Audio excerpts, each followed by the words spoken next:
आप दोस्तों आपका और हमारा अपना रिएक्शन यूट्यूब चैनल नहीं करते सब ठीक ठाक होंगे।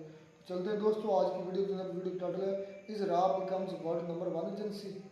और नहीं यार ऐसा कुछ भी नहीं यार, जस्ट ये फेक न्यूज़ है, ऐसा कुछ भी नहीं है।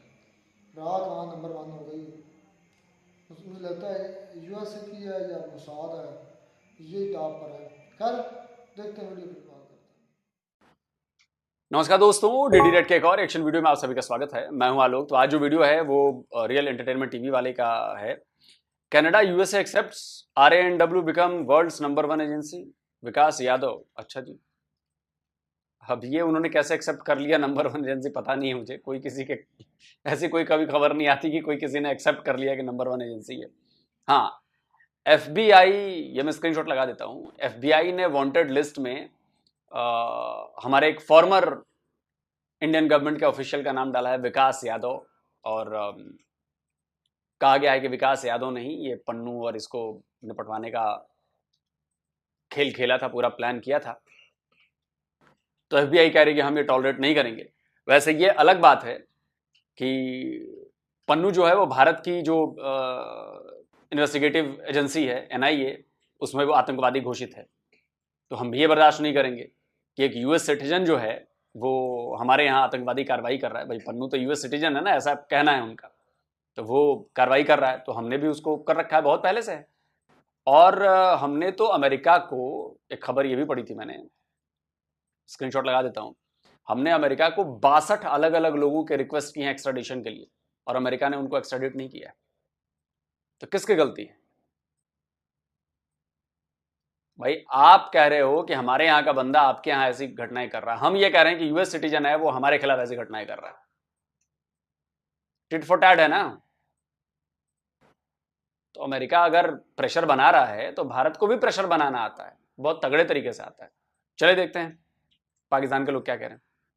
मैं बिल्कुल ठीक है। अच्छा दिलशाद भाई, मुझे बताएं, अभी रिसेंटली एक धमाका हुआ, फिर उससे पहले हमने बलोचिस्तान में जो सिचुएशन देखी, वो कान के अंदर एक धमाका हुआ, फिर वो चाइना जो SCO की मीटिंग से पहले चाइना के लोगों के ऊपर धमाका हुआ। क्या कहना चाहेंगे, अगर यही इस तरह की सिचुएशन रही, पाकिस्तान का क्या फ्यूचर देख रहे हैं? देखिए, पाकिस्तान का फ्यूचर तो तब होगा ना जब हम जो पिछले हिस्ट्री में जो कुछ गुजर चुका है उसको एक दफा रिवाइंड करें और उसको उस नजर से देखें जो कि हकीकत की नजर है, ना कि उस नजर से देखें जो कि हमने पाक स्टडीज और हिस्ट्री के अंदर सिलेबस में पढ़ रखा है, क्योंकि हमें पाकिस्तानी गवर्नमेंट ने पढ़ाया है।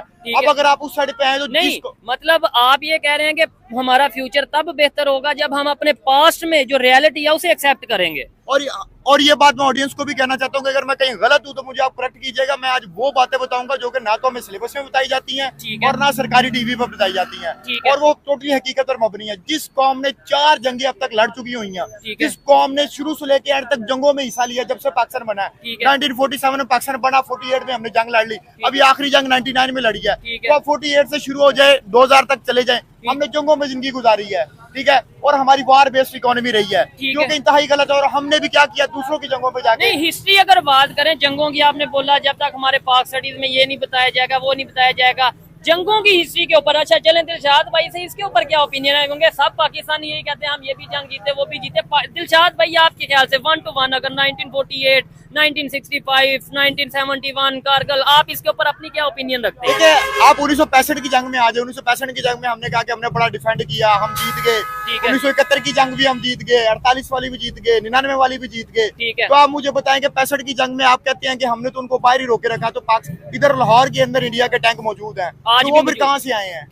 ठीक है, अगर तो हम ये जंग जीत चुके थे, उसमें तो बाद में अमेरिका ने इंटरफेयर किया और मामला जाके आगे बढ़े, ठीक है। और हमें अभी तक तो यही बताया जाता, बल्कि हम 6 सितंबर को जो हम दिफा मनाने भी टूर पड़ते हैं। 1971 की जंग में आ जाए, आपको पता है दुनिया का सबसे बड़ा सरेंडर वर्ल्ड वार के बाद इन्होंने किया है। 93 वार प्रिजनर थे, 93,000 वार प्रिजनर थे, ठीक है। और उनकी उधर लटकाई हुई थी, उन्होंने क्या निकरे लटकाई हुई थी, ठीक है, जो कि हमारे लिए बदनामी का बाइस बने हैं ये लोग। अब 1948 की जंग उठा के देख लें, कारगिल की देख लें। पहले तो हम माने ही नहीं कि हम जंग में थे, पहले तो हम कह रहे थे मुजाहिदीन है, वो अपने तौर पर लड़ रहे हैं, दुनिया के सामने हमने ये इमेज पेश किया। ठीक है। है। और जब उन्होंने कहा कि आप 500 डेड बॉडीज ले लें, ठीक तो है। हमने उसको भी लेने से इनकार किया। ठीक तो है। बाद में हम जो है वो सब कुछ मान गए। इवन बाद में परवेज मुशर्रफ ने खुद इंटरव्यू दिया कि मैं तो आपको उस मुकाम पे खड़ा रहा हूँ, पहाड़ों में खड़ा रहा हूँ। ठीक है, हाँ मैं कारगिल के तो पहाड़ों में आप खड़ा मुझे रहा हूं। बताएं कि इंटरनेशनल सतह पे आपका क्या इमेज बन रहा है कि एक तरफ आप इनकार कर रहे हैं, दूसरी तरफ आप ये बात कर रहे हैं। ठीक है, ये तो चले सारी दुनिया को पता है कौन जीता कौन हारा, नो डाउट हम पाकिस्तानी हैं। फिर जाहिर बात है जब इंसल्ट होती है तो कहीं ना कहीं ये कहना पड़ता है कि जी जीते हारे, लेकिन रियलिटी सबको पता है।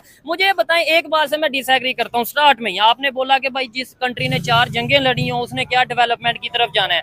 अगर आप पाकिस्तान को ये कह रहे हैं कि पाकिस्तान ने 4 जंगें लड़ी हैं, तो इंडिया ने भी तो 4 की बजाय 5 लड़ी हैं। 4 पाकिस्तान से, 1 चाइना से, वो 5 जंगें लड़ के दुनिया की 5वीं बड़ी इकॉनमी और आप तीसरी बनने जा रहे हैं। तो अगर आप कहेंगे जंगों लड़ने वाले कंट्री जो उनसे वो आगे नहीं जा सकते, तो फिर इंडिया कैसे चला गया? देखिए, उनकी जंगों में और हमारी जंगों में फर्क है। हमने बिला वजह वो जंग जो लड़ते हैं वो अपनी कौम के लिए और अपने मुफाद के लिए लड़ते हैं। हमने जंगें जो लड़ी है रशिया के लिए लड़ी है जंग। ठीक है। ठीक है, रशिया को हमने उसमें इख्तलाफ सपोर्ट नहीं किया। अमेरिका की सपोर्ट में जाके हमने डॉलरों की वजह से जाके रशिया के साथ अमेरिका के साथ मिल गए, रशिया के साथ जंग लड़ी। उसके बाद हमने जो है वो अमेरिका के खिलाफ जंग लड़नी शुरू कर दी तालिबान के साथ मिलके। ठीक है, तो आप मुझे बताएं, अब फिर चाइना के लिए हमने जंग लड़नी शुरू कर दी। ठीक है। हम कब तक हम दूसरों की जंगों में क्यों जाते हैं? हमें दूसरों की जंगों में जाना नहीं चाहिए। हमें तो अपने मुल्क के मुफाद को सामने रखना चाहिए। रशिया से हमें सस्ता तेल मिल रहा था, हमें क्या लेने देना यूक्रेन क्या है क्या नहीं है। हमें तो रशिया से तेल लेना चाहिए था सस्ता जो हमें मिल रहा है, आवाम को सहूलत हमारे बच्चों को फायदा था। ठीक है। ठीक है। और उसके बाद आप देखें कि पाकिस्तान ने 70,000 जाने दी हैं जो कि किसी खाते में भी नहीं आती अफगानिस्तान के अंदर। और अभी तक अफगानिस्तान वाला जो मसला तालिबान मसला अभी तक हमें मुसल्लत है। क्रॉस बॉर्डर टेररिज्म होती है और वहां से स्मगलिंग होकर चीजें आती हैं। अभी भी वो पाकिस्तान के अंदर दहशतगर्दी कर रहे हैं, हालांकि उनको हमने 50,000 से ज्यादा अफगानी मुहाजिरीन को यहाँ पे नहीं दिलशाद भाई, आपने उस सवाल का जवाब नहीं दिया जो सोहेब भाई ने पूछा। सोहेब भाई ने पूछा कि 4 जंगें पाकिस्तान ने भी लड़ी, आप कह रहे हैं कि उन 4 जंगों की वजह से हमारी डेवलपमेंट नहीं हुई। तो भाई वो 4 जंगें तो भारत ने भी लड़ी, प्लस 1 जंग और लड़ी चाइना की लड़ी, लेकिन भारत तो डेवलप कर गया। सवाल तो ये था ना, आपने गोल गोल घुमा दिया, आपने तो उसका जवाब ही नहीं दिया। इसका जवाब ये है दिलशाद भाई, मैं बताता हूं, इसका जवाब ये है कि भारत ने उन जंगों को लड़ने के साथ साथ डेवलपमेंट्स के भी काम जारी रखे। हमने अपने इसरो पर काम जारी रखा, हमने अपने एजुकेशन पर काम जारी रखा, हमने इंडस्ट्रीज पे काम जारी रखा, हमने अलग अलग सेक्टर्स पर काम जारी रखा। और आपकी सरकारों ने, आपकी आर्मी ने सिर्फ अपनी जेब भरने का काम जारी रखा। उनको एजुकेशन से कोई मतलब नहीं था, उनको लोगों को पढ़ाने लिखाने से, उनमें शऊर लाने से कोई मतलब नहीं था। उनको पता था कि अगर पाकिस्तान की आवाम जाहिल नहीं रहेगी तो वो सवाल पूछेगी जिनके जवाब देना हमारे लिए मुश्किल हो जाएगा। इसलिए उन्होंने पाकिस्तान की आवाम को जाहिल रखा, जिससे पाकिस्तान की आवाम को पता ही नहीं चले कि भारत इतना आगे बढ़ गया, भारत ये हो गया, भारत हो गया। इसीलिए तो आज मैक्सिमम पाकिस्तानी ये कहते हैं कि भारत में गरीबी ज्यादा है, हमसे पाकिस्तान से ज्यादा गरीबी है। जबकि असलियत यह है कि पाकिस्तान एक छोटा देश होने के बावजूद परसेंटेज ऑफ गरीबी की जब बात करेंगे कि 1 लाख लोगों में कितने लोग आपके यहाँ गरीब हैं, 1 लाख लोगों में हमारे यहाँ कितने गरीब हैं, तो पाकिस्तान कहीं ज्यादा आगे है, नियर अबाउट 40%, और भारत नियर अबाउट 6 to 7%। इससे फर्क पता चलता है कि असर किस पर पड़ा और क्यों डेवलप नहीं हुआ। आपने अपने यहां यूनिवर्सिटीज नहीं बनाई, आपने अपने यहाँ टेक्निकल यूनिवर्सिटीज नहीं बनाई, आपने फ्यूचर को देख के अपनी प्लानिंग नहीं की, क्योंकि आपके यहाँ एक भी ऐसा नेता, एक भी ऐसा जर्नैल नहीं आया जो फ्यूचर को पढ़ सके। भाई बुद्धिमान आदमी जो होता है, जिसका आईक्यू लेवल ज्यादा होता है, वो प्रिडिक्ट करता है कि मैं आज ये काम करूंगा तो आगे 5 साल बाद, 10 साल बाद ये असर होगा। आपके यहां ऐसी कैपेबिलिटी नहीं है आपके लीडर्स में, आपके पॉलिटिकल लीडर्स में और आपके मिलिट्री के लीडर्स में, कि वो ये सोच सके। विजन ही नहीं है उनके पास, क्योंकि उनको नॉलेज नहीं है, आइडिया नहीं है। उनको बस यही पता है कि जनता को मूर्ख बना के अपनी जेब कैसे भरी जाए, दैट्स इट। वरना आईआईटी हमने क्यों खोला? क्या हमें फ्यूचर पता था कि आईटी में एक दिन हम ऐसा हो जाएंगे कि $400 बिलियन हम एक्सपोर्ट करेंगे? हमें नहीं पता था, लेकिन हमें यह पता था कि अगर हम आईटी पर काम करेंगे तो आने वाला फ्यूचर यही इसी आईटी का है। मैं आपको एक स्क्रीनशॉट दिखाता हूं। आज दुनिया भर में सबसे ज्यादा जो एआई से रिलेटेड रिसर्च पेपर पब्लिश हो रहे हैं, उसमें नंबर 3 पर भारत आता है, नंबर 1 पर चाइना है, सेकंड यूएसए है, थर्ड भारत है। आगे एआई का भविष्य क्या होगा हमें यह नहीं पता, लेकिन हमें यह पता है कि एआई आगे बड़ी चीज बनने वाली है। इसलिए हमने अपनी जान लगा दी, हमने अपने स्टूडेंट्स को पढ़ाना शुरू कर दिया। आज उसका नतीजा है कि ये रिसर्च पेपर पब्लिश करने में नंबर 3 पर है। तो आगे चलकर अगर ये इंडस्ट्री डेवलप होती है जैसे आईटी की हुई, वैसे अगर ये एआई की डेवलप होगी और इसमें अगर बिजनेस बढ़ेगा तो भारत इसमें भी आगे रहेगा। ये होता है विजन जो आपके नेताओं में नहीं है। ये है असली वजह। एनालिसिस करने के लिए बहुत सारी चीजें एनालाइज करनी पड़ती हैं, उसके बाद होती है। आपने सवाल गोल कर दिया। लेकिन आज भी हम ये कहते हैं अफगानिस्तान, ये नजर भी आता है, कहते नहीं सिर्फ नजर आता है, अफगानिस्तान के लोग हमसे नाराज हैं, हम उनसे नाराज हैं, जबकि वो भी मुसलमान, हम भी मुसलमान। उसकी बुनियादी वजह मैं आपको बताता हूँ। उसकी बुनियादी वजह ये थी कि जब हमने अमेरिका को अपने हवाई अड्डे दे दिए, ठीक है, वो टारगेट कर सके अफगानिस्तान को। मुझे बताएं, अगर इंडिया हमारा या बांग्लादेश या इवन ईरान किसी मुल्क को फौजी अड्डे देता और वो पाकिस्तान पे हमला करता तो मेरे लिए उसके लिए मोहब्बत तो नहीं ना जागेगी। हाँ, मैं तो कहूंगा ये इन्होंने मेरी सरजमीन इस्तेमाल कर, पाकिस्तान की सरजमीन इस्तेमाल हुई है ना तालिबान के ऊपर अटैक करने के लिए, ठीक है, क्योंकि अमेरिका ने किया है और उसके तो ऊपर हमारी बात अफगानिस्तान वाले गुस्सा तो करेंगे। ये बड़ी टेक्निकल बात की है कि भाई अफगानिस्तान के लोगों को क्यों गुस्सा है। अगर लेट्स सपोज ईरान अमेरिका को या दुनिया के किसी कंट्री को भी अपनी सरजमीन देता है कि लो जी आप यहाँ से खड़े होके या यहाँ पे अड्डे बना के पाकिस्तान पे अटैक करो, तो क्या पाकिस्तानी लोग ईरान से मोहब्बत करेंगे? या इंडिया अगर जगह देता है लेट्स सपोज, तो क्या हम ये नहीं कहेंगे हाँ भाई इंडिया गलत कर रहा है? लेकिन दिलशाद भाई यहाँ पे दो चीजें नोट करने वाली हैं। आपने ये बोला कि भाई क्या नाम लेते हैं, जब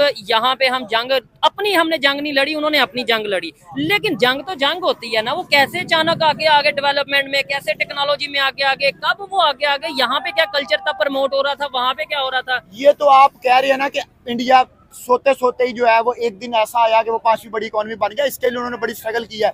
जब हम यहाँ पे तालिबान को ट्रेनिंग दे रहे थे, असला कल्चर फैला रहे थे, शिया सुन्नी काफर के नारे लगा रहे थे, पाकिस्तान के अंदर AK-47 कल्चर आ रहा था, उस वक्त उन्होंने IIT की बुनियाद रखी। और IIT की बुनियाद रखी। और आज आप देख ले कि जो CEO है गूगल का सुंदर पिचाई, वो कहाँ से, वो IIT से पढ़ा हुआ है। चलिए पॉइंट पर तो आए कम से कम। ये पॉइंट आपको बहुत पहले लेकर आ जाना चाहिए था, उसी वक्त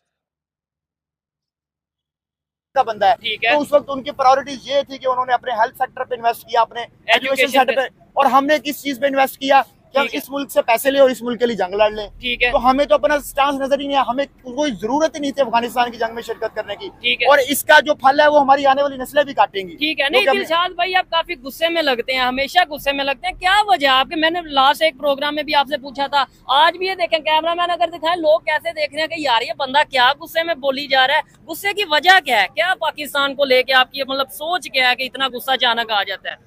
इसकी वजह, बुनियादी वजह तो पाकिस्तान है ना। जो लोग पाकिस्तान से मोहब्बत करते हैं, जो लोग चाहते हैं कि पाकिस्तान आगे जाए, वो पाकिस्तान को सही सिमत में देखना चाहते हैं और वो उसके मुताबिक आपको बताते हैं क्या काम बनता था। हमारे क्या मैंने ये गलत बात की? ऑडियंस बता दे कि दूसरों की जंगों में क्यों हमने हिस्सा लिया? इंडिया ने कौन से दूसरे मुल्क की जंग में हिस्सा लिया? आप मुझे बताएं। रशिया यूक्रेन दोनों के साथ वो चल रहे हैं, इसराइल फलस्तीन दोनों के साथ चल रहे हैं, हम क्यों जंगे लड़ रहे हैं किसी के लिए? ठीक है, हम तो इवन यहाँ तक कि हमने किसी मुल्क से डील करनी होती है तो हमें ये टेंशन होती है तुर्की नाराज ना हो जाए, सऊदी अरब नाराज ना हो जाए, फलाना मुल्क नाराज ना हो जाए, और एट दी एंड नाराज वो फिर हो जाते हैं। इन्होंने बड़ी बात की है, इस बात से मैं भी एग्री करता हूँ कि जब तक पाकिस्तान के लोगों को, बड़ी बात ये दिलशाद भाई, जब तक हमें ये नहीं पता चलेगा कि मेरा दुश्मन कौन है, मेरा मतलब पाकिस्तान का दुश्मन कौन है, तब तक हम पाकिस्तान के लिए क्या कर पाएंगे? इधर किसी से भी पूछ लो, वो यही कहेंगे पाकिस्तान का दुश्मन कौन है जी? पाकिस्तान का कौन दुश्मन है? इंडिया। ये ले, अब इन्हें मैंने तो नहीं बताया पाकिस्तान का कौन दुश्मन है। इंडिया। पाकिस्तान का दुश्मन कौन है? हाँ, कौन दुश्मन है अंकल जी? क्या ये देखें इधर पीछे जो लड़के खड़े हैं, इन्हें ये नहीं पता होगा पाकिस्तान के प्राइम मिनिस्टर का क्या नाम है? नवाज शरीफ। हाँ, नवाज शरीफ। क्या नाम है पाकिस्तान के प्राइम मिनिस्टर का? नवाज शरीफ। देखें पाकिस्तान के प्राइम मिनिस्टर का नाम नहीं पता, लेकिन पाकिस्तान का दुश्मन का पता है इंडिया। इन्हें करेक्ट करें जरा, इन्हें बताएं कि जब तक हम अपने दुश्मन ही नहीं हमें पता चलेगा कौन है, तो हम लड़ किससे पाएंगे? जब 70 साल से हमारे बच्चों को ये दिमाग ब्रेन वॉशिंग की गई है कि आपका दुश्मन इंडिया है। हालांकि मैं आपको बता देता हूँ, ठीक है, एक सच्चा पाकिस्तानी और एक सच्चा हिंदुस्तानी कभी भी आपस में दुश्मन नहीं है। जबरदस्त। वो एक दूसरे के साथ अच्छे ताल्लुकात चाहते हैं।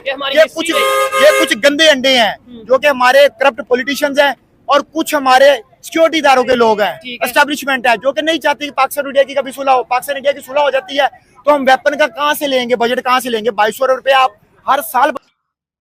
आपने कहा एक सच्चा पाकिस्तानी और सच्चा हिंदुस्तानी दुश्मन नहीं हो सकते, तो इसका मतलब है कि फिर तो पाकिस्तान में कोई सच्चा हिंदुस्तानी है ही नहीं। 99% लोग जो हैं, जैसे इन्होंने रैंडमली पूछा, और मैं तो चैलेंज करता हूं, आप 1 किलोमीटर तक पैदल चलिए और रैंडमली जिससे मिल रहा है धर धर धर धर पूछते चलिए, भारत दुश्मन है या दोस्त, भारत दुश्मन है या दोस्त। और अगर 99.99% लोगों ने नहीं कहा कि भारत दुश्मन है, तो आप जो कहेंगे वो, बस सेटिंग नहीं होनी चाहिए इंटरव्यू में। तो कौन सा सच्चा पाकिस्तानी है जो चाहता है कि भारत से दुश्मनी ना हो?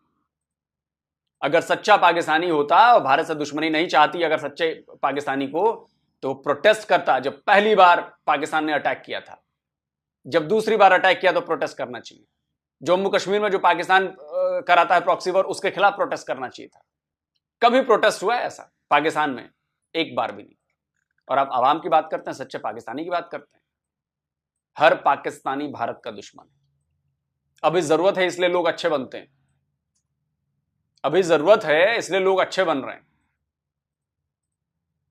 क्रिकेट भी खेलकर हम देख चुके हैं, अमन की आशा चलाकर भी देख चुके हैं, समझौता एक्सप्रेस और बस लेकर भी लाहौर जाकर देख चुके हैं।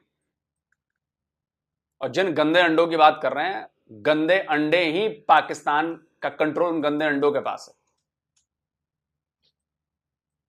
तो अगर एक बार आपका कोई अब्बू बन गया, वो गंदा अंडा हो चाहे कोई भी हो, अब्बू तो अब्बू रहेगा, आप उसको बदल नहीं सकते, क्योंकि पावर तो उस अब्बू के पास है। बाकी आप चीखते रहिए, चिल्लाते रहिए, उससे कोई फर्क नहीं पड़ता। जब तक पाकिस्तान अपनी किताबों से नफरती बातें नहीं हटाएगा और जब तक पाकिस्तान अपने यहां मौजूद एक एक आतंकवादी को मारकर खत्म नहीं करेगा, तब तक दोस्ती नहीं हो सकती। और मैं फिर कहता हूं, मेरा बस चले, आप मुझे गाली दो, चाहे आप मुझे जो मन करो, मेरी फर्स्ट प्रायोरिटी है मेरे अपने घर को, मेरे अपने देश को सेफ रखना, सिक्योर रखना। मैं उसके लिए गाली सहूं, मैं उसके लिए कुछ भी सहूं, मुझे कोई फर्क नहीं पड़ता। आप मुझे क्रिटिसाइज करें, कोई फर्क नहीं पड़ता।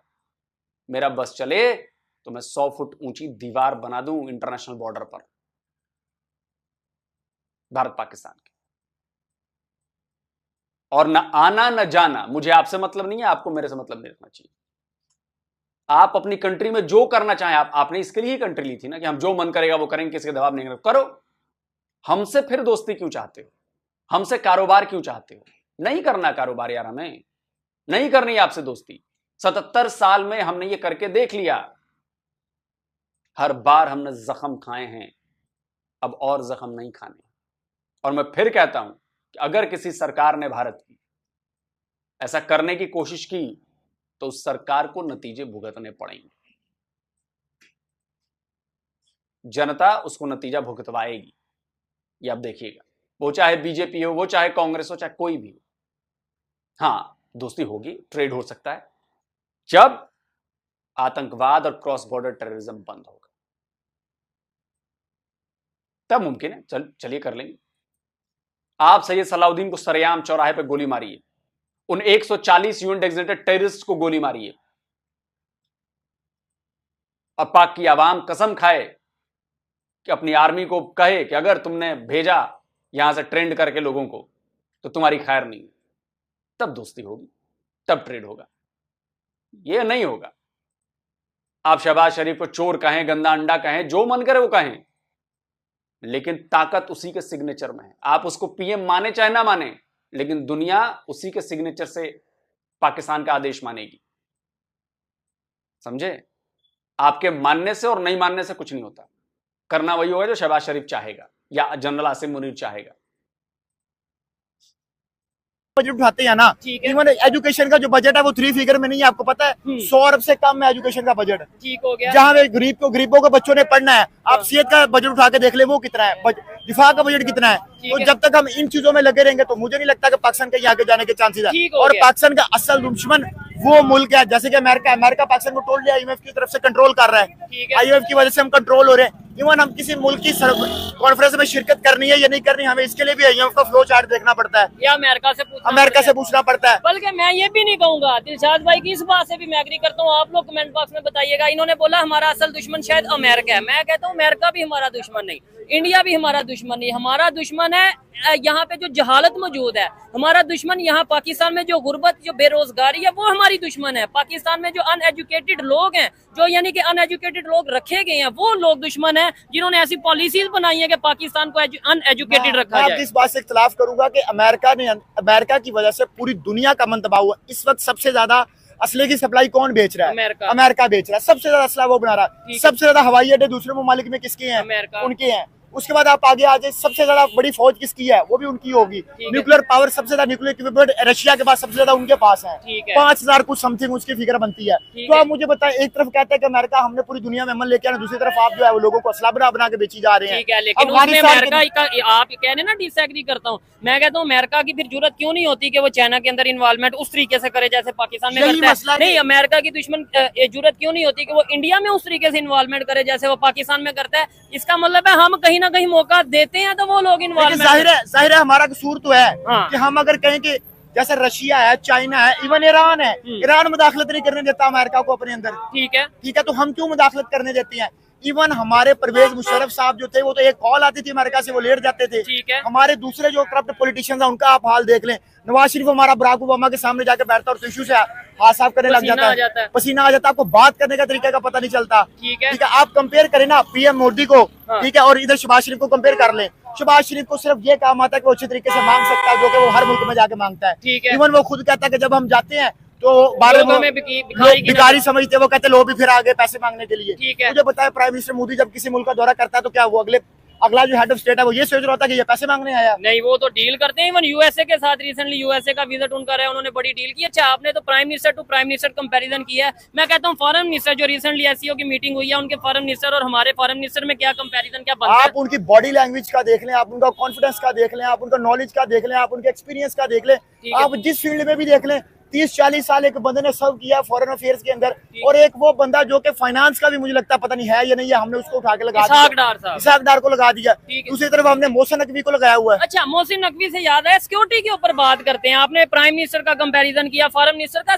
हम पाकिस्तान के जो चीफ सिक्योरिटी एडवाइजर जिसे हम कहते हैं जी, पाकिस्तान के इंटीरियर मिनिस्टर कहते हैं, मोहसिन नकवी हैं, जो कभी क्रिकेट को भी देखते हैं, कभी पाकिस्तान में दहशतगर्दी को भी देखते हैं कि कैसे रोका जाए। क्या कहना चाहेंगे हमारे चीफ जो से सिक्योरिटी एडवाइजर हैं, इंटीरियर मिनिस्टर है मोहसिन नकवी, और उनके जो से अपना चीफ सिक्योरिटी एडवाइजर है उनका नाम है अजीत डोवल, क्या कोई कंपैरिजन है? आपको क्या कहना चाहेंगे? ये मोहसिन नकवी की आपने जो बात की है ना, ये इंतहाई करप्ट पॉलिटिशियन है, और इसने देखे कि पहले क्रिकेट का बेड़ा गर्क किया है, हमने इंग्लैंड से 800 स्कोर से ज्यादा करवा लिया है। 804 स्कोर करवाया टेस्ट क्रिकेट में। मैंने जब तक मैं टेस्ट क्रिकेट देख रहा हूँ मैंने 800 स्कोर नहीं देखा, 500-600 हाईएस्ट स्कोर देखते हैं। क्रिकेट का बेड़ा गर्क करवा दी। वर्ल्ड कप में हमारे साथ क्या हुआ है सारी दुनिया ने देखा है, ठीक है। इवन हम आगे क्वालिफाई नहीं कर सके क्रिकेट का बेड़ा गर्क करने के बाद, फिर कहीं ना कहीं हम बर्दाश्त कर। लेकिन मोहसिन नकवी ने 800 रन थोड़ा ही बनवाए, 800 रन तो आपकी टीम ने बनवाए। मोहसिन नकवी कौन सा बॉलिंग करने जा रहा है? कर लेते हैं यार, कोई नहीं मसला, गेम में हार जीत होती रहती है। इधर पाकिस्तान में जो बदअमनी हो रही है वो कैसे बर्दाश्त? क्रिकेट के बाद उनको पास सिक्योरिटी का चार्ज था, वजीर दाखिला का चार्ज था, उसमें भी उन्होंने हमारा बेड़ा गर्क करके रख दिया। कभी कहीं धमाका हो रहा है, कभी कहीं धमाका हो रहा है, ठीक है। वो जिसके टाउट है वो भी हमें पता है, ठीक है, वो एस्टेब्लिशमेंट के टाउट है, सीधी बात है। मुझे बताएं, एक बंदे का फेस ही नहीं है, एक बंदे का नाम ही नहीं है, ठीक है। आपने उसको ऊपर से उसको अपने सेनेटर भी बनाया हुआ है। हाँ, ये कोई सेंस बनती है?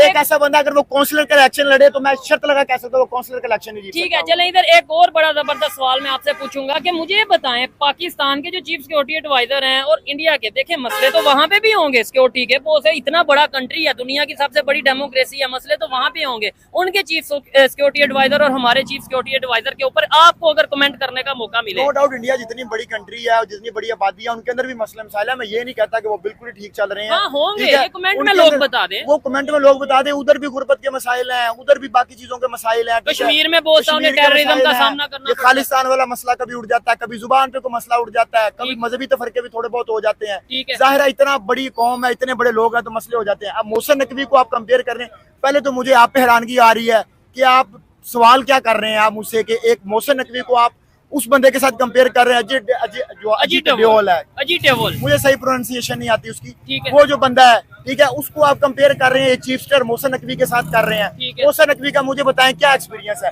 3 फील्ड के अंदर है ना, वो सेनेटर है, वजीर दाखिला है, मुझे बताएं इसमें क्या एक्सपीरियंस है?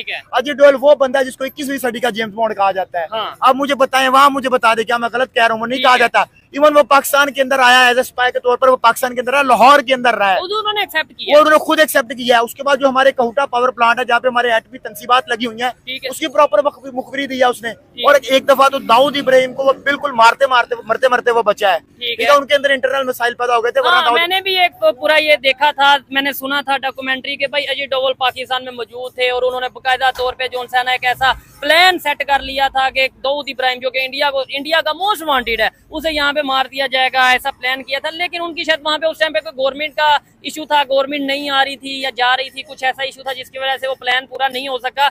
लेकिन नो डाउट देखें उनका एक्सपीरियंस है, सब कुछ है। आपको नहीं लगता कहीं ना कहीं सिंसियरिटी भी मैटर करती है? अगर मैं पाकिस्तान के साथ सिंसियर होऊंगा, चाहे मेरा एक्सपीरियंस नहीं है, एक मिनट के लिए मान लिया, लेकिन कहीं ना कहीं मेरे से इतने बड़े ब्लंडर नहीं होंगे जो हमारे पॉलिटिशियन से हो रहे हैं। कम से कम सिंसियर होना तो लाजमी है कि नहीं? नॉन प्रोफेशनल, निकम्मे, नाहल और इंतहाई जो है ना वो घटिया लोग हैं जो कि हमारे इस टाइम करप्ट पॉलिटिशियंस की शक्ल में हमारे ऊपर मुसल्लत है। और इनको जिन लोगों ने मुसल्लत किया हम उनको भी जानते हैं, ठीक है। और ये आवे का आवा बिगड़ा हुआ, और जब तक मुझे लगता है कि जब तक ये लोग हमारी जान नहीं छोड़ेंगे या ये राह रास्त पे नहीं आते, तब तक हमारे मुल्क का कोई फ्यूचर नजर नहीं आता। आप रोज बाइक उठा के मेरे पास आ जाते हैं जनाब आला कि पाकिस्तान और इंडिया कैसे बेहतर होगा। भाई दोनों की सोच में फर्क है। उन्होंने एक लंबी प्लानिंग की, IIT आज की बनी हुई है यार, 30 साल से। अब वो IT सिटीज बना रहे हैं यार, ठीक है। वो सॉफ्टवेयर हाउसेस बना रहे हैं, वो हेल्थ के अंदर कितना आगे चले गए। पाकिस्तान के अंदर कई ऐसे अमराज है जिनका इलाज नहीं इंडिया में होता, पाकिस्तान में नहीं होता। हाँ बिल्कुल, पाकिस्तान से पेशेंट इंडिया जाते हैं, मैं कई को जानता हूँ, खास तौर पे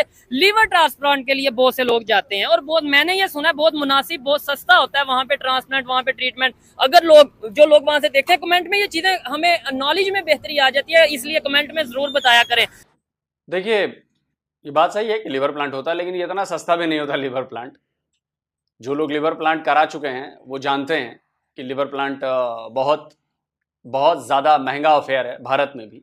हाँ, चूंकि पाकिस्तान से जो आते हैं वो कुछ NGO के तहत और इसे तो उसमें कभी कभी फ्री भी हो जाता है। बात हो रही है इंडियन इकोनॉमी की और डेवलपमेंट की। देखिए अभी S&P है, एक बहुत बड़ी रेटिंग एजेंसी है, दुनिया की बहुत बड़ी रेटिंग एजेंसी है। उसकी लेटेस्ट खबर आई है, बिजनेस स्टैंडर्ड ने छापी है, मैं आपको दिखा देता हूँ।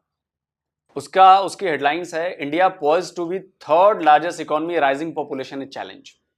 उनका कहना है कि इंडिया तीसरी इकोनॉमी बनकर रहेगा, लेकिन हाँ जो आबादी जिस हिसाब से बढ़ रही है वो एक बहुत बड़ा चैलेंज है भारत के लिए। तो बिल्कुल ये चैलेंज है और मैं इस बात के पक्ष में हूं कि फौरन जनसंख्या नियंत्रण कानून लाया जाए, फौरन लाया जाए। अब आई डोंट नो कि कब तक आएगा। इस खबर में आगे बताया गया है कि it said emerging economies have high ambition for the next decade and beyond, with India aiming to become a 30 trillion economy by 2047। तो 2047 में ये कह रहे हैं कि इंडिया ने टारगेट लिया है कि भाई $30 ट्रिलियन की इकोनॉमी हम 2047 में बन जाए, ऐसा S&P का कहना है। और वो इस बात को लेकर श्योर है कि हाँ जी आप बन जाएंगे।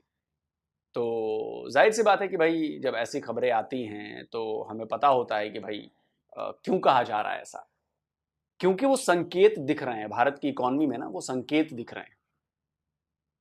ऐसा नहीं है कि लोग हवा हवाई बातें कर रहे हैं या झूठी बातें कर रहे हैं। देखिए वो कहता है ना कि पूत के पांव पालने में ही नजर आ जाते हैं, तो हमारे जो पांव है वो पालने में नजर आ रहे हैं। और ये सबको पता है कि जिस तरह की इकोनॉमी हम बूम करा रहे हैं, जिस तरह से हमारे देश की पूरी जनता 140 करोड़ लोग जिस तरह से काम कर रहे हैं वो बहुत प्रोडक्टिव है। लेकिन 140 करोड़ काम नहीं कर रहे हैं, उसमें बहुत सारे हैं जो नॉन प्रोडक्टिव भी हैं। खैर अब उसका क्या कर सकते हैं। लेकिन देखिए बात यह है कि आपके लीडरशिप की विजन क्या है, और सबसे बड़ी बात कि आवाम क्या सोचती है। अगर आवाम लीडरशिप के द्वारा फैलाए गए दिए गए चूरण में फंस गई तो पाकिस्तान बन जाना है। भारत की आवाम वैसी नहीं है। भारत की आवाम को लगता है कि अगर सरकार ने, लीडरशिप ने कोई ऐसा फैसला किया है जो ठीक नहीं लग रहा, तो भारत की आवाम उसके खिलाफ उतर जाती है और उसके खिलाफ प्रोटेस्ट होते हैं और उसको चेंज करना पड़ता है। आप समझो मेरी बात। साथ में अगर भारत की आवाम को लगता है कि नहीं यार ये लीडरशिप की तरफ से अच्छा काम हुआ है, और अगर लीडरशिप कह रही है कि इसमें और हमें काम करना है, तो पूरी जनता फिर लग जाती है काम करने। अभी देखिए जैसे सेमीकंडक्टर का हुआ है, दो काम हमारे यहां बहुत बड़े लेवल पे चल रहे हैं, सेमीकंडक्टर और रेलवे का ट्रांसफॉर्मेशन। रेलवे का अभी ये मैं आपको तस्वीर दिखा देता हूं। ये देखिए वंदे भारत हमने अब स्लीपर उतार दी, अभी तक तो चेयर कार थी, अब ये स्लीपर ट्रेन है। अब ये नए जमाने की ट्रेन आ गई हमारे यहां और मेड इन इंडिया ट्रेन है। इसके सीट्स अच्छे हैं, इसको मॉडर्न तरीके से बनाया गया है, इसको यात्रियों की सहूलियत के हिसाब से बनाया गया है, देखने में अच्छी लग रही है, सफर करने में आसान होगा, स्पीड इसकी ज्यादा होगी। तो इससे रेलवे का चेहरा बदल जाएगा, बिल्कुल मॉडर्न हो जाएगी रेलवे हमारी। दूसरा जो काम हो रहा है वो सिविल एविएशन में भी हो रहा है जबरदस्त तरीके से। आज से 10 साल पहले आप सोचिए कि एयरपोर्ट्स कितने थे, एयरपोर्ट्स अब कितने हो गए। 10 साल पहले कितने लोग सफर करते थे हवाई यात्रा, अब कितने लोग सफर कर रहे हैं। जमीन आसमान का अंतर, बहुत तेजी से ग्रो हो रहा है। इसके अलावा सेमीकंडक्टर, सेमीकंडक्टर पर हमने पूरा जी जान लगा दिया है, क्योंकि सेमीकंडक्टर अगला आईटी हाउस से, आईटी से भी बड़ा होने वाला है सेमीकंडक्टर। एआई जब आ जाएगा तो मामला चल निकलेगा, एआई और आईटी आपस में मिलकर जबरदस्त परफॉर्म करेंगे। और तो ये हो गया सॉफ्टवेयर पार्ट, और ये हो गया हार्डवेयर पार्ट जो चिप है। $300 बिलियन से, स्क्रीनशॉट लगा रहा हूं, $300 बिलियन से ज्यादा का मार्केट ये बनने वाला है सेमीकंडक्टर, और ये तो अभी शुरुआत है। कमेंट करके आप बताएं दोस्तों, आप क्या कहते हैं। जल्दी मिलता हूं एक और नए वीडियो के साथ। तो ये दोस्तों वीडियो होगी खत्म। बातें काफ़ी लंबी चौड़ी आई दिलशाद भाई की। पहली बात हम स्टार्ट में जो लोग साहब ने बात की, वांटेड बंदा विकास यादव जो मतलब FBI ने अपनी लिस्ट में डाला है, तो इसी तरीके से उन्होंने कहा कि हमारे यहाँ भी पन्नू जो है NIA की मतलब लिस्ट में वो टेररिस्ट डिक्लेयर है। मतलब अगर उनके यहाँ वो वांटेड है, हमारे यहाँ वो वांटेड है। हमें फिर लोग सब ने कहा कि हमने तो बकाया एक लिस्ट दी है 61 लोगों की, कि जिनकी मतलब हमने कहा कि हमें वो वापस करें, हमें वो चाहिए। हमारे यहाँ उन्हें हमारे मुल्क के अंदर उन्होंने मतलब ना तखरीब कारी की है, डिस्ट्रक्टिव काम किए हैं। तो उन्होंने फिर कोई रिस्पॉन्स नहीं दिया US से। तो फिर इंडिया क्यों रिस्पॉन्स दे? क्योंकि विकास यादव है, अगर मुलवस भी है मान भी ले, तो इंडिया क्यों उसको प्रोडक्ट कर करे या प्रोड्यूस क्यों कर करे? US ने या कनाडा ने दिया पन्नू को, निज्जर को दिया था, तो अपने वो सही। मेरे अपना डॉक्टर शंकर का मुझे डायलॉग आज भी याद है। उन्होंने कहा यूरोप को क्यों लगता है कि यूरोप का मसला सारी दुनिया का मसला है, और यूरोप को ये क्यों लगता है कि सारी दुनिया का मसला यूरोप का मसला नहीं है। मगर जब अपनी बारी आती है तो वो समझते कि ये हमारा मसला सारी दुनिया समझे कि उनका मसला। गुलाम समझते हैं ना पूरी दुनिया को। बात तो ये है। तो अब देखिए इंडिया में 61 लोगों की लिस्ट दे रहा है आपको, या पन्नू को या निज्जर को कह रहा है कि हमारे यहाँ ये टेररिस्ट है, हमें वापस करें। तो आप अगर नहीं दे रहे तो उनका विकास यादव अगर उन्हीं टेररिस्ट को मारने के लिए जाता है अपनी सिक्योरिटी पर्पजेज की खातिर, मैं मान लेता हूँ एक सेकंड के लिए, इसके सबूत है इंडिया अपना US के पास और कनाडा के पास, तो क्या फिर इंडिया अपनी सलामती पर कंप्रोमाइज हो जाए? कभी भी नहीं, कोई भी नहीं होगा। नहीं होगा। लेकिन इंडिया कौन सा हमारे मतलब पाकिस्तान की तरह है कि वो कर देगा जो हाँ में हाँ यानी कि मिलाएगा। वो शहबाज शरीफ की तरह तो नहीं है ना गवर्नमेंट चलाने वाले। बात है ये बात यहाँ पर इंडिया वाकई स्टैंड बहुत अच्छा ले रहा है, बहुत ही अच्छा। अब देखना तो ये है कि कब तक कायम रहता है कि कोई लचक खा जाता है, कोई क्या लें कि उसका कहना मान लेता है कि लेकिन अपनी मतलब को जो है ना मानता है। लेकिन वाकई अगर इंडिया नहीं ना उनको देगा तो उनको भी उनकी औकात जो है ना वो नज़र आ जाएगी कि हमारी बात क्या है। अगर हमें सही मायने में कोई कंट्री जो है वो कह लें कि हमारा मुकाबला कर सकती है तो वो हमारे साथ और भी कुछ यानी कि कर सकती है। पाकिस्तान है, उसके अलावा अरब के मुख्तलिफ कंट्री हैं जिसमें इस्लामिक कंट्री जिसको उन्होंने US ने तबाह कर दिया, तो शायद ये समझता हूँ कि हम इंडिया को भी ऐसा कर सकते हैं। लेकिन इंडिया की जो फॉरेन पॉलिसी वो काफ़ी तगड़ी, काफ़ी अच्छी पॉलिसीज है। और उसके अलावा इंडिया कह लें कि उनकी जो मिलिट्री है वो भी काफ़ी स्ट्रॉन्ग है, और दुनिया की कह लें कि तीसरी जो है चौथी इकॉनमी बनने जा रहे हैं। तो मतलब कि ओवरऑल हर लिहाज से देखा जाए तो इंडिया भी एक पावरफुल कंट्री है, नो डाउट इसमें कोई शक। अच्छा बात आई, पाकिस्तान ने भी 4 जंगें लड़ी, इंडिया ने भी 4 जंगें, इंडिया ने 5 जंगें लड़ी। शुएब भाई ने दिलशाद भाई से पूछा भी तो उसको कोई नहीं था खास। इंडिया ने 5 लड़ी, पाकिस्तान ने 6 लड़ी हुई हैं। 6 कैसे लड़ी? 4 तो होगी इंडिया के साथ। अच्छा, एक रशिया की वॉर जो इधर और यार पटाखा है, और पटाखा किताबें लो, जाओ किताबें लो और अपना थोड़ा सा क्लेम आ सकते। उनको प्रॉक्सी कहते हैं, वार नहीं कहते। ईरान अब जो अपनी प्रॉक्सी के थ्रू लड़ रहा है, हिजबुल्ला अपना हमास हुथी, तो क्या ईरान की जंग लड़ा? नहीं, ये प्रॉक्सी कहलाती है, ये जंग नहीं होती। तो उसमें क्या लगता है? आप रॉन्ग है, आप नहीं करेक्ट। वॉर में क्या यूज होता है? पैसे से सब कुछ होता है ना यार, तुम अपने लिहाज से हर चीज को गाड़ लेते हो। मैं अपने लिहाज से तो नहीं कर रहा, बात जो है मैं तो वो आपको गलत है, इसको प्रॉक्सी कहते हैं, ये वार नहीं होती। प्रॉक्सी वार ये लफ्ज यूज किया जाता है, प्रॉक्सी वार, ये वार है। एक तो वार होती है, पाकिस्तान ने 4 जंगें लड़ी है, 3 या 4 लड़ी है, झूठ मत बोलो, जो झूठ है झूठ ही होता है। और इंडिया ने 5 लड़ी है, ये सच है। और तो इंडिया एक फिर भी मिनट, जो तरक्की कर रहा है। रशिया के जो जिस टुकड़े करवाए थे वो पाकिस्तान ने नहीं करवाए थे, जो इसकी इतनी ज्यादा क्या लें कि तकरीबन 15 के जो है ना नजदीक उसके में आई थिंक इतने जो है ना उसके टुकड़े हुए थे। तो ये सब कुछ करवाने वाला कौन है? अमेरिका, अफगानिस्तान। नहीं, अफगानिस्तान तो नहीं खैर करवा, चले अमेरिका एक तरफ से यही हो सकता है वो क्योंकि अमेरिका ये पैसा ये फेंकता बता, है मुझे ये पाकिस्तान बता, में, पाकिस्तान ओ में। यार अकल के अंदर, उसमें पाकिस्तान की आर्मी लड़ी थी। नहीं, आर्मी तो ये तो एजेंसियों का काम है ना मेरे भाई। कौन लड़ा था? तालिबान लड़े थे, ठीक है, अफगानिस्तान के लोग लड़े थे। अफगानिस्तान ने तोड़ा है उसका की मान अगर देखा जाए ना, स्पोर्ट जिसकी भी हो, लड़े तो अफगानी है ना, अफगानिस्तान में उसने हमला किया था ना, तो अफगानिस्तान ने इसको टुकड़े करवाए ना। पैसा जो भी दे रहा है उसमें जो अपनी जान दे रहा है, इस बात वो ना हमारे सोल्जर गए ना, तुम कैसे उसको बाहर कह सकते? भाई उसकी तुम्हारी अपनी कोई टर्मिनोलॉजी है, कोई अपनी बुक का कोई डिक्शनरी है। हमारा एक टीचर हुआ करते थे, हमें पढ़ाते थे जो इंग्लिश, तो वो PhD इंग्लिश थी आई थिंक स्कूल में।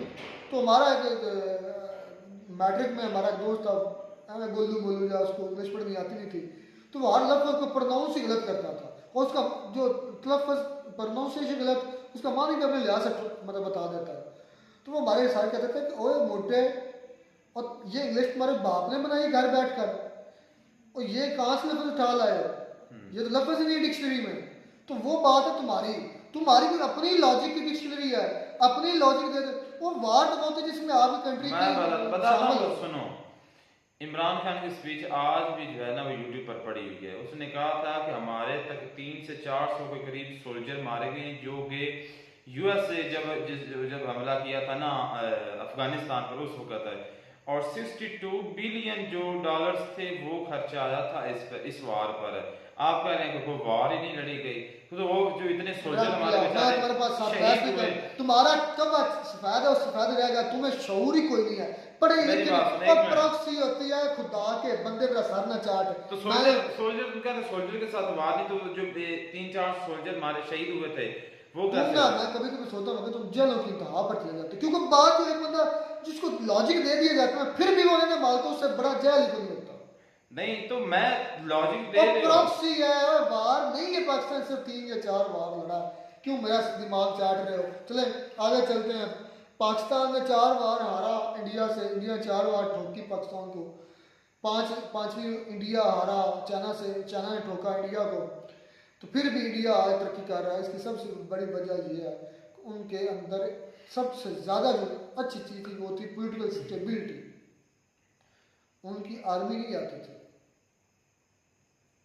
मेरे आज मैंने कल करनी है बहस, मैं कोशिश कर सकना, मैं कल बहस करूँगा। मेरे एक टीचर हैं शौकत साहब, पढ़ाते हैं हमें MPhil में, उनकी लेक्चर होता है 1.5-2 घंटे का मुसलसल लेक्चर। तो उन्होंने लास्ट टाइम कहा था कि अपनी आर्मी की कदर करो, इन जैसी आर्मी कोई नहीं है, ये आर्मी है अभी तक आपका मुल्क सलामत है। तो मैंने, क्योंकि लेक्चर ऑफ हो गया था, ख़त्म हो गया टाइम, तो टाइम नहीं था, मैं इसलिए बहस में पड़ेगी। कल मैं नियत कर रहा हूँ, मैंने मोबाइल भी ऑन कर लेना है, मैंने उनसे परमिशन ले लेनी है। तो मैंने उनसे कहना है कि अब सच एक लॉजिक बताओ कि हम अपनी आर्मी से मोहब्बत करें, या एक लॉजिक दो जिससे हमें लगे कि वाकई हमारी आर्मी दुनिया की अच्छी आर्मी, हमें इनकी कदर करनी चाहिए। एक लॉजिक बहस होगी, पता मज़ा आएगा, क्योंकि मेरे अंदर भी एक सलाब है, एक समंदर है इन बातों का। गुस्सा आता है, गुस्सा झूठ है, ऐसा कुछ भी नहीं है। मतलब उन्होंने एग्जांपल दी, सीरिया की आर्मी नहीं थी वो, उनका क्या हाल हो गया, फलाने की आर्मी नहीं थी उनका क्या हाल हो गया, फलाने की आर्मी नहीं थी क्या हाल हो गया। हालांकि पाकिस्तान पर जो अमेरिका डायरेक्ट हमला नहीं ना कर रहा, उसकी वजह आर्मी नहीं है, उसकी वजह अमेरिका के अपने मफादात है। हालांकि अमेरिका करता रहा, ड्रोन हमले करता रहा अमेरिका, उसने किया। किधर थी उसको तुम्हारी आर्मी? जो जनरल सरफराज को शहीद किया था, खुद एक्सेप्ट भी किया था यार। जो बिन लादेन को कोई अट्टा पास उठाया है, उधर कहाँ थी हमारी आर्मी? ये सुबह मजा आई, मैच पड़ेगा मेरा, अगर जेहन में आ गया ना ये सवाल, तो मैच पड़ेगा, मैं उनको नंगा करूंगा। बिल्कुल, ये मेरे भी उस्ताद हैं, वो PS पढ़ाते हैं पाकिस्तान स्टडी, तो वो भी यही बातें कर रहे हैं। यकीन यानी हंसी भी आती, गुस्सा भी आता जब आर्मी की खासतौर पर बात आती, और मुख्तलिफ। तो हमें पता कि यार ये झूठ है, जो झूठ है वो तो मैं मान रहा हूँ कि झूठ है। तो मैंने सारे को बताने की कोशिश की, सारी जवाब जो कह रहे हैं कि ये झूठ है जो आप पढ़ा रहे हैं, तो आपने बुक से ही हाँ, पढ़ा। बाकी बात है इंडिया दुश्मन है कि दोस्त है, ये वाला हम प्लान कर रहे हैं, हो सकता है हमारा कल परसों शायद अगर टाइम मिला तो हम इस पर व्लॉग करेंगे और रैंडमली करेंगे। मैं मतलब कि आधे घंटे का व्लॉग करूँगा, जो भी मुझे रास्ते में मिलता गया, सिर्फ यही क्वेश्चन है इंडिया दोस्त है दुश्मन है। मज़ा आएगा ये वीडियो, अच्छा टारगेट एक दे दिया लोग साहब ने, एक वीडियो रिकॉर्ड करने का एक समझ एक तो टॉपिक इंटरेस्टिंग टॉपिक है, होना चाहिए इस पर। हो सकता है इस पर हम वीडियो आवाम से मतलब फील्ड में जाकर ग्राउंड में जाकर लोगों से रैंडमली पूछें कि इंडिया हमारा दोस्त है दुश्मन है। मज़ा आने वाला, हो सकता है कि ये वीडियो करें। तो तब तक दीजिए इजाज़त, गॉड ब्लेस यू।